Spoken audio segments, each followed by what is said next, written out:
What's good, YouTube? This your man Spill Dog. Well, we had a good fight, man, but Devin Haney, he definitely showed he ain't damaged goods no more. He came out and boxed a good fight.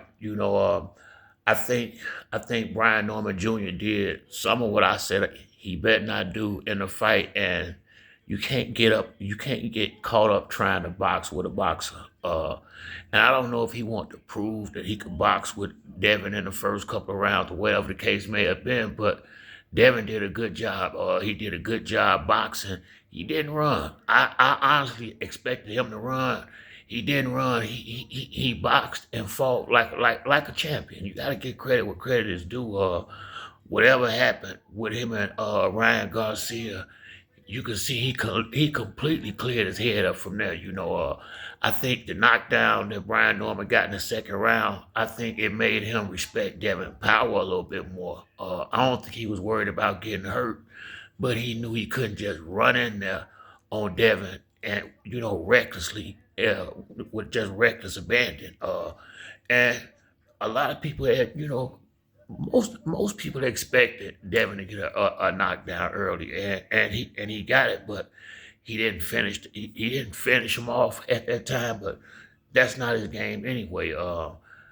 That's why, like for me, Haney has always been a good boxer, but it's a boring style. That's always been my thing with him. He got a beautiful jab, he got good speed, he moved good, he boxed good, but that shit can get boring. It really can, and it ain't. But to his defense, it's the other fighter's job to take him out of what he like doing, and he boxed beautifully tonight. I have to give credit where credit is due. And once again, I will say whatever happened with Ryan Garcia, he passed that. I mean, he fought with courage tonight. He didn't go in there cowardly. He wasn't timid, and you could tell he wasn't worried about getting hit with big shots. I mean, he wasn't trying to let nobody hit him with big shots, but he kept his defense tight.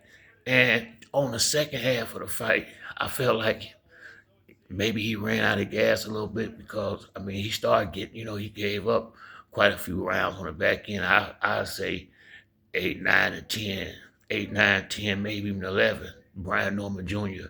was starting to get back in the fight, but I think he had got so far behind early that it wasn't no way he was gonna be able to come back and win this fight. But unless he was to get a knockout, and I think he didn't. You know, you got to be willing to sell out when you fighting a guy that's a good boxer like that. And either he wasn't willing to, or just didn't know how to. Cause see, they made uh they made Brian Norman Jr. into this big puncher, but the truth is he could punch, but he a boxer similar to Devin, but not as good a boxer as Devin. And you got to go in there. The only way to find out where you at is do what he just did, fight the guy that they say is at the top. And it wasn't no domination, but Devin did win the fight. From where he coming from with the beating that he took by Ryan Garcia, it was more important for Devin to come out here. Not just it wasn't just about him beating Brian Norman Jr. It was about him getting hit by a big puncher and being able to withstand the punches and being mentally able to be himself in front of a puncher. So, whatever he did during that year, the time that he took off after the Garcia fight, he definitely got his head back in the game. And I think he's gonna be a handful for a lot of these guys at welterweight. I do think he beatable. Most doubt, I think he definitely beatable. But in order to beat him, it's gonna have to be an elite level fighter with speed and and power. Brian Norman Jr. don't have bad speed, but he didn't have Devin Haney level speed. And yeah, timing can be speed, but you got to time them shots. And it felt to me like after he got knocked down in the second round, it kind of humbled him a little bit, and it seemed to me like it took maybe, let me see, about the fifth round before he got his confidence back. Because once a guy knocked you down, I mean, and he was right there in the pocket with him, like he asked him to do, and it was similar to when Abdullah Mason got knocked down the first time I seen him. The man had his hands up and everything, and Devin was fast enough to go around his gloves and caught him with a beautiful hook, and but like I said, it wasn't a knockout punch, but it was a you gonna respect me type punch. So you got, like I say, you always got to give credit where credit is due. I felt like Brian Norman Jr. afforded himself good, though. I mean, he didn't go out there and he definitely didn't get shut out. It wasn't no situation like that, but he also definitely lost the fight. But I think once again, like I said, it was win-win. Now I was expecting a much better fight than this. Actually, I was, and it ain't Devin's fault. Devin, because he didn't run. He moved and boxed, but he didn't. It wasn't even close to running. I would say Abdullah Mason might have moved around. Now, well, no, I won't say that because Abdullah Mason was getting a little reckless at points, but this was a beautiful boxing match. My man didn't win, but at the same time, once again, I ain't never mad about watching a good fight, and it was a good competitive fight from the first round to the 12th round. Now, once again, I still think I don't know what they worked on as far as the game plan against Devin Haney. I really couldn't see it because in my mind, this is a fight where my fighter gonna be a little reckless out there because you're not gonna outbox up the boxer.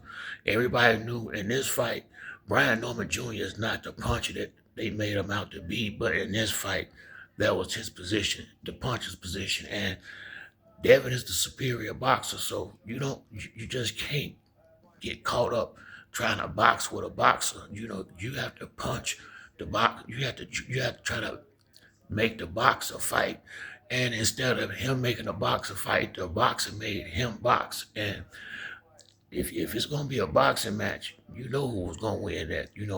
I was assuming they would come in there and attack, beat, rough them up, low blows, the whole 9 yards. Like I said, similar to what McDonough did when he went in there with Floyd. You can't go in there trying to box correctly and beat a man fair and square. That's faster than you. It just ain't gonna work. And known as the superior boxer, so I think this gonna be a good learning experience for Brian Norman Jr. I mean, because you don't went up to the top level and you see what it's like against the top of the top now. So you gotta go back to the drawing board. And hey, shit, you done made a couple of $1 million. Ain't nothing to hold your head down about. I mean, somebody got to win, somebody got to lose. But Devin did fight a good fight, and I had to give credit where credit is due. He is, but I said that after the fight with Ramirez a while back, when everybody was saying he was damaged goods, I felt like he might be, but I always felt like he was protecting that money. And when he was supposed to fight Ryan Garcia, and Ryan Garcia went out there and fumbled the bag. So this was Devin was left with fight whatever is left on the table. Boots Ennis wouldn't fight him. Teofimo Lopez wouldn't fight him. So Brian Norman Jr. was the last one on the list, and he answered the call. So we got the fight we got. Once again, my man didn't win, but I ain't mad about it. It was a good fight, man. I enjoyed the fight, and I do see Devin has. I have to say, Devin is completely move past whatever happened in this fight with Ryan Garcia. And that do show you his pedigree right there because he took a bad beating in that fight. And had he, Brian Norman Jr. didn't do nothing to make him remember what happened against Ryan Garcia. I mean, I didn't think Devin would get hit with the left hook like he did against Ryan Garcia, but I did think Brian Norman Jr. would have and his father would have worked on ways how to get the big shots off or rough, just rough the fight up. But I don't know if he wanted to prove that he was as good a boxer as Devin. But I was hoping he didn't make that mistake. I think I might have said that in one of the videos. I was like, if he go in there trying to box with Devin, this shit ain't gonna go right. But I was always in the mentality that he know he got to go ahead and make a dog fight out of it. And he didn't do that. He went out there and boxed for the boxing. And anytime you do that, more times than not, you're going to get the outcome Brian Norman Jr. got at this fight. But that's it for me on this video. If you like the video, like, subscribe. Till next time, it's your boy Spill Dog. I'm out.